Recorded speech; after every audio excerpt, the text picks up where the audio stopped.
years old when I got married. I belonged to a very conservative family, a Baloch family, where good daughters never say no to their parents. My father wanted me to get married, and all I said was, if that makes you happy, I'll say yes. And of course, it was never a happy marriage.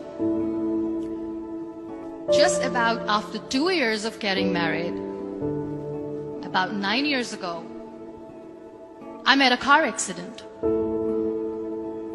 Somehow my husband fell asleep and the car fell in the ditch.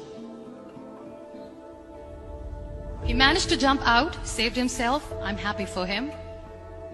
But I stayed inside the car and I sustained a lot of injuries. The list is a bit long.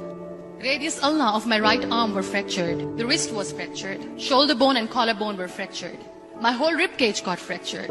But that injury that changed me and my life completely was the spine injury. Many people came to rescue. They gave me CPR.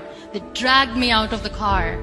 And while they were dragging me out, I got the complete transection of my spinal cord. Those 2.5 months in the hospital were dreadful.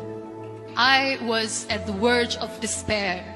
One day, doctor came to me and he said, well, I heard that you wanted to be an artist, but you ended up being a housewife. I have a bad news for you.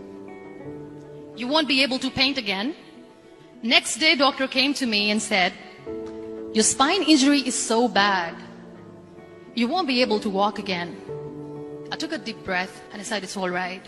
Next day, doctor came to me and said, because of your spine injury and the fixation that you have in your back, you won't be able to give birth to a child again. That day, I was devastated. I started to question my existence. Why am I even alive? So what kept me going was, one day I asked my brothers, I know I have a deformed hand, but I'm tired of looking at these white walls in the hospital and wearing these white scrubs. Bring me some colors, bring me some small canvas. I want to paint. So the very first painting I made was on my deathbed, where I painted for the very first time. What an amazing therapy it was. Without uttering a single word, I could paint my heart out. I could share my story. People used to come and say, what lovely painting. So much color. Nobody could see the grief in it. Only I could. And that day I decided that I'm going to live life for myself. I am not going to be that perfect person for someone. I am just going to take this moment and I will make it perfect for myself. That I'm going to fight my fears. So I wrote down one by one all those fears. And I decided that I'm going to overcome these fears one at a time. You know what was my biggest fear? Divorce. But the day I decided that this is nothing but my fear, I liberated myself by setting him free.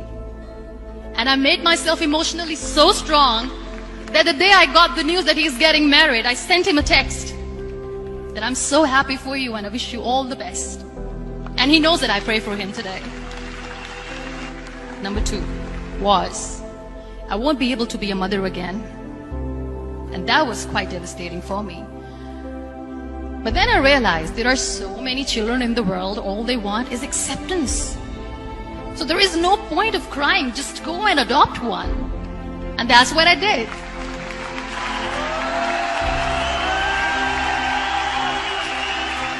I gave my name in different organizations, different orphanages, and I waited patiently. 2 years later, I got this call from a very small city in Pakistan. I got a call and they said, are you Muniba Mazari? There is a baby boy and would you like to adopt? I could literally feel the labor pain. I said, yes, I am going to adopt him. I am coming to take him home. And that day, I was 2 days old, and today he's 6. You know, when you end up being on the wheelchair, what's the most painful thing? People think that they will not be accepted by other people because we, in the world of perfect people, are imperfects. So I decided to appear more in public. I started to paint. I have done a lot of modeling campaigns. I decided that I'm going to join the national TV of Pakistan as an anchor person. I became the National Goodwill Ambassador for UN Women Pakistan, and now I speak for the rights of women, children. I was featured in BBC 100 Women for 2015. I'm one of the Forbes 30 under 30 for 2016. So when you accept yourself the way you are, the world recognizes you. It all starts from within. We have this amazing fantasy about life. This is how things should work. This is my plan. It should go as per my plan. If that doesn't happen, we give up. I never wanted to be on the wheelchair. Never thought of being on the wheelchair.